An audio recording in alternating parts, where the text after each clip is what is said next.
తెలంగాణ ముఖ్యమంత్రి రేవంత్ రెడ్డి గారు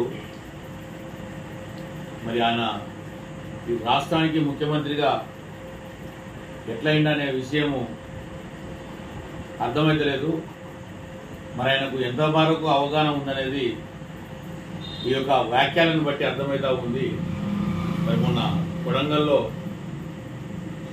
చేసినటువంటి వ్యాఖ్యలు ముదిరాజులను బీసీ బి నుంచి బీసీ ఏలోకి మార్చడానికి సుప్రీంకోర్టులో కేసు ఉంది, సుప్రీంకోర్టులో మంచి మంచి వకీలను పెట్టి వాదిస్తా అని చెప్పి మాట్లాడుతున్నటువంటి విషయం నిజంగా ఇది ఆ వాక్యాలు ఆ మాటలు వింటేనే ఇక్కడ మాకు నవ్వొస్తా ఉంది. ఆ యొక్క అంశం అనేది సుప్రీంకోర్టులో కాదు, బీసీ కమిషన్ దగ్గర ఉన్నది అనేటువంటి విషయం కూడా నీ ప్రభుత్వంలో ఏం జరుగుతుందో నీకు తెలియనటువంటి ముఖ్యమంత్రి అసలు నువ్వు రాష్ట్రాన్ని ఏ విధంగా పాలిస్తావు అని చెప్పి అర్థమవుతా ఉంది. మా ముద్రాలే నీకు దొరికిరా మోసం చేయడానికి? అంటే ముద్రాలు ఎడుగుడుక అమాయకులు, ముద్రాలు ఏది చెప్పినా నమ్ముతారు, ముద్రాలకి ఏ మెరుక?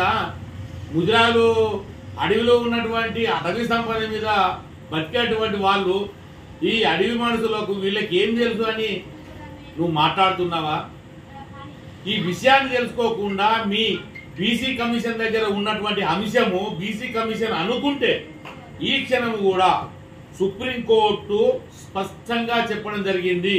ముదిరాజులను వాళ్ళ స్థితిగతుల ఆధారంగా వాళ్లకు ఏ రిజర్వేషన్ ఉంటే ఆ రిజర్వేషన్ అమలు చేయాలని చెప్పడం జరిగింది. తక్షణమే బీసీ ఏలోకి మార్చమని కూడా సుప్రీంకోర్టు చెప్పినటువంటి విషయము ఈ రేవంత్ రెడ్డి గారికి తెలియక మాట్లాడినా లేకుండా మమ్మల్ని మోసం చేయడానికి మాట్లాడుతున్నా.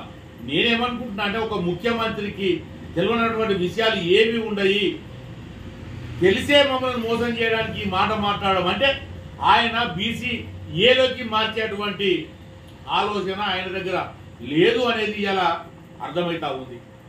ఇలా ఇంకొక విషయం ఏమంటున్నావు అని అంటే మెదకుల నీలమదిని మంత్రి చెప్తానంటున్నావు. అది కూడా ఏమని 14 మందిని మేము రాష్ట్రంలో గెలిపిస్తే 14 మంది ఎంపీలను కాంగ్రెస్ పార్టీకి గెలిపింది మీ ముదిరాజు బిడ్డని మంత్రి చెప్తానంటున్నావు. నువ్వు మీ మైనంపల్లి హనుమంతరావు అన్ని సర్వేలు చేయించుకొని ఈడ గెలువాని తెలిసి మొన్నటి దాకా మాటలు మాట్లాడి ఏమని నేను ఇది చేస్తా అది చేస్తా సిద్ధిపేట నిలబడి ఏమో చేస్తా అని చెప్పి ఎన్నో మాటలు మాట్లాడాడు. ఆయన నోటికి ఎంత గది మాట్లాడు. ఇక ఆయనకైతే నోటికి వచ్చిన మాటలు మేమెందుకు మాట్లాడతాం కానీ అది ఆయన మర్యాదగా వదిలేస్తున్నాం. కానీ ఆయన మాట్లాడినప్పుడు మాట్లాడింది వీడికి వచ్చి ఏదో పొడిసి పెడతా అని చెప్పిండు. కానీ ఇవాళ వెనుకకు తట్టుకోవాల్సినటువంటి అవసరం ఏమొచ్చిందో ఒకసారి ఆలోచించాలని చెప్పి కూడా ఈ సందర్భంగా నేను అంటున్నాను. మా ముద్రాలను మోసం చేసి ముద్రాల ఓట్లు దండుకోవాలని చూస్తే బాగుండదని చెప్పి హెచ్చరిస్తా ఉన్నాను.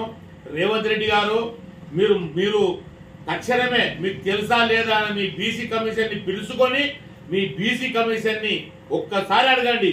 మీ బీసీ కమిషన్లో సుప్రీంకోర్టు ముద్రాలకు బీసీఏలకు చేర్చమని ఇచ్చిందా ఇయ్యలేదా? బీసీ కోర్టులో సుప్రీంకోర్టులో కేసే లేదు, ఇలా సుప్రీంకోర్టులో వాదిస్తానికి పోతా ఉన్నావు. ఎంతవరకు సమంజసమయ్యా ఇది? నీకు ఇది కరెక్ట్ అయినటువంటిది కాదు. నువ్వు ముద్రాలో మోసం చేస్తే మాత్రం బాగుండదు. నిజంగా నువ్వు ముద్రాల మీద నీకు సిద్ధశుద్ధి ఉంటే చేవలలో మా కాసాని జ్ఞానేశ్వరి గారిని కూడా గెలిపిమని చెప్పి నువ్వు పిలిపిని చూద్దాము. అది చేత కాదు. అంటే నువ్వు చేసేది ఏంటి అంటే నీకు 14 మంది కావాలి, నీకు అనుకున్నటువంటి వాళ్ళు కావాలి. ఇక్కడ బీజేపీతో నువ్వు కుమ్ముకైనవు కాబట్టి బీజేపీకి పోయేటువంటి సీట్లు బీజేపీకి పోతాయి, నీకు వస్తాయి. మేమిద్దరం కలిసి అండర్ మిల్లగతలు మేము ఏమో చేసుకున్నామని చెప్పి ముద్రాలను మోసం చేయాలని చూస్తే మాత్రం చూస్తూ ఊరుకోము. నిజంగా నీకు సిద్ధశుద్ధి ఉంటే రేపే బీసీ కమిషన్ నుంచి సుప్రీంకోర్టు ఇచ్చినటువంటి గైడెన్స్ తెప్పించుకొని తక్షణమే బీసీ ఏలోకి మార్చమని చెప్పి ఈ సందర్భంగా నేను తెలియజేస్తా ఉన్నాను.